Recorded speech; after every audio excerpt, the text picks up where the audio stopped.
ഞാൻ നിങ്ങളുടെ പ്രിയപ്പെട്ട വൈസ്മാൻ റജി.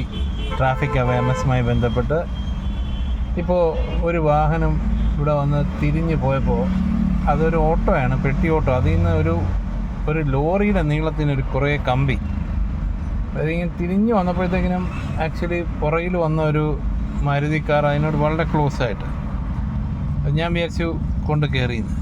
അത് എന്തൊരു അപകടം വിളിച്ചു വരുന്നത്. ശരിക്കും ഒരു വണ്ടിയുടെ പുറത്തേക്ക് ഒരു സാധനവും പ്രൊട്രൂഡ് ചെയ്തിരിക്കാൻ പാടില്ല.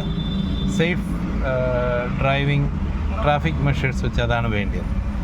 അത് ഒരു റൂൾ അത് എൻഫോഴ്സ് ചെയ്ത് വളരെ സ്ട്രിക്റ്റായിട്ട് അത് നോക്കണം എന്നുള്ളതാണ് ഞാൻ പറയുന്നത്. അതിന് അത്രയും വലിയ കമ്പികൾ കൊണ്ടുപോകണമെങ്കിൽ അതിനനുസരിച്ചുള്ള വാഹനങ്ങളിൽ കൊണ്ടുപോകണം. അല്ലാതെ ഇത് കൊണ്ട് കെട്ടി വലിച്ച് അതിലിട്ടുകൊണ്ട് ഓടിച്ചുകൊണ്ട് പോകുകയെന്ന് പറയുന്നത് രാത്രിയിലൊക്കെ ആണെങ്കിൽ നമ്മൾ അറിയത്ത് പോലും ഇല്ല. Okay, traffic awareness related video, Reji signing off.